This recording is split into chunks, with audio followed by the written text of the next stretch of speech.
എനിക്ക് സ്വന്തമായിട്ട് എഴുന്നേറ്റ് ഒരു ഗ്ലാസ് വെള്ളമെങ്കിലും എടുത്ത് കുടിക്കണമെന്നുണ്ടെങ്കിൽ എനിക്ക് സർജറി നടക്കണം. നമസ്കാരം. ഞാനിപ്പോൾ നിൽക്കുന്നത് നമ്മുടെ തലൂർ പഞ്ചായത്തിലെ മഞ്ഞക്കാല വാർഡിലെ കൃഷ്ണൻകുട്ടി ചേട്ടൻ്റെയും ബിന്ദു ചേച്ചിയുടെയും വീട്ടിലാണ്.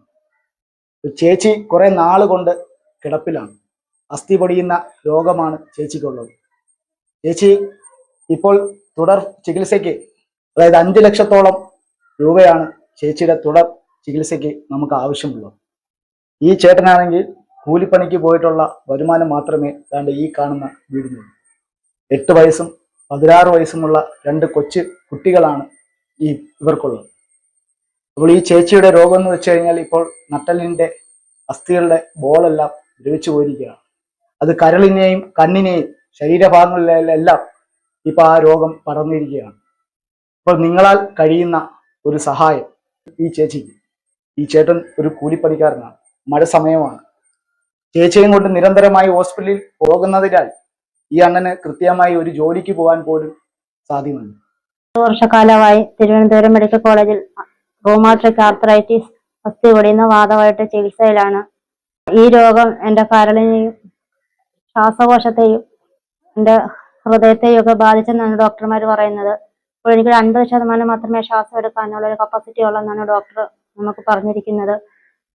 ഇപ്പോഴും പെട്ടെന്ന് എനിക്ക് നടക്കാൻ പറ്റാത്ത അവസ്ഥയുണ്ടായി. അതേ തുടർന്ന് നമ്മളൊരു MRI എടുത്തപ്പോൾ എൻ്റെ ഇടുപ്പെല്ലിന്റെ ബോള് നശിച്ചു പോയി. എത്രയും പെട്ടെന്ന് ബോള് മാറ്റിവെക്കൽ ശസ്ത്രക്രിയ ഉണ്ടെങ്കിൽ മാത്രമേ എനിക്കിനി നടക്കാൻ പറ്റത്തുള്ളൂ എന്നാണ് ഡോക്ടർമാർ പറഞ്ഞിരിക്കുന്നത്. ആ ഒരു ശസ്ത്രക്രിയക്ക് ഏകദേശം 5 ലക്ഷം രൂപയോളം ചെലവ് വരുമെന്നാണ് ഡോക്ടർ പറഞ്ഞിരിക്കുന്നത്. ഈ ഒരു അവസ്ഥയിൽ നമുക്കിപ്പോൾ അത്രയും പൈസയൊന്നും നമ്മുടെ കയ്യിൽ എടുക്കാനില്ല. ഇനി നാട്ടുകാരുടെ സഹായം ഉണ്ടെങ്കിൽ മാത്രമേ എനിക്കിനി ഈ കട്ടിലിൽ നിന്ന് എഴുന്നേക്കാൻ പറ്റത്തുള്ളൂ. ഈ ഒരു സർജറി ചെയ്തെങ്കിൽ മാത്രമേ എനിക്കിനി എഴുന്നേറ്റ് നടക്കാനും എൻ്റെ ഈ മുകളിൽ പറഞ്ഞ അസുഖങ്ങളൊക്കെ ഉള്ള തുടർ ചികിത്സ എനിക്ക് നടക്കണമെങ്കിൽ പോലും ഞാൻ ഇനി ഈ ഒരു സർജറി കഴിഞ്ഞ് ഒന്ന് എഴുന്നേക്കണം. അതിന് എനിക്ക് 2 പെൺകുട്ടികളാണ്. അവരുടെ കാര്യങ്ങളും എനിക്ക് സ്വന്തമായിട്ട് എഴുന്നേറ്റ് ഒരു ഗ്ലാസ് വെള്ളമെങ്കിലും എടുത്ത് കുടിക്കണമെന്നുണ്ടെങ്കിൽ എനിക്ക് സർജറി നടക്കണം. നാട്ടുകാരെന്നെ സഹായിച്ച് ഈ ഒരു അവസ്ഥയിൽ നിന്ന് കട്ടിലിൽ നിന്ന് എഴുന്നേക്കാനുള്ള ഒരു സഹായം എനിക്ക് ഉണ്ടായി, എല്ലാ പ്രാർത്ഥനയും ഉണ്ടാകണമെന്ന് ഞാൻ ഈ ഒരു അവസരത്തിൽ ഞാൻ താഴ്മയെ അപേക്ഷിക്കുകയാണ്. എൻ്റെ പേര് കൃഷ്ണൻകുട്ടി. എൻ്റെ വൈഫ് ബിന്ദു, 36 വയസ്സ്. 6 വർഷമായിട്ട് തിരുവനന്തപുരം മെഡിക്കൽ കോളേജിൽ ചികിത്സയിലാണ്. ഇപ്പോൾ പെട്ടെന്നൊരു സർജറി വേണമെന്ന് ഡോക്ടർമാർ പറയും. അതിനുവേണ്ടി ഏകദേശം 5 ലക്ഷം രൂപയോളം ചെലവ് വരുമെന്നാണ് ഡോക്ടർമാർ പറഞ്ഞേക്കുന്നത്.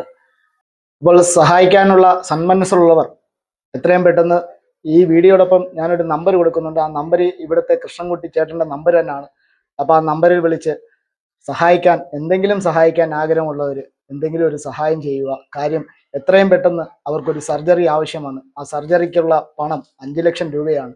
ഇപ്പം ഇവിടെയുള്ള പ്രദേശവാസികളും ഇവിടുത്തെ വാർഡ് മെമ്പർമാരും എല്ലാം, ജനപ്രതിനിധികൾ എല്ലാം ഇവരെ കുറച്ച് സഹായിക്കുന്നുണ്ട്. അപ്പോൾ എന്തെങ്കിലും അവർക്ക് എത്രയും പെട്ടെന്ന് ഈ ചേച്ചിയുടെ ഒരു ഓപ്പറേഷന് വേണ്ടിയാണ് സഹായിക്കാൻ പറ്റുമെന്നുള്ള സന്മനസ്സുള്ളവർ എത്രയും പെട്ടെന്ന് ഈ കൃഷ്ണൻകുട്ടി ചേട്ടൻ്റെ നമ്പറാണ് ഞാൻ കൊടുക്കുന്നത്. ആ നമ്പറിൽ ഒന്ന് വിളിക്കുക. സന്മനസ് ഉള്ളവരിലോട്ട് ഈ വീഡിയോ എത്തിക്കുവാൻ വേണ്ടി നിങ്ങളുടെ ഒരു ഷെയറും ഒന്ന് ചെയ്തു കഴിഞ്ഞാൽ വലിയ ഉപകാരമായിരിക്കും.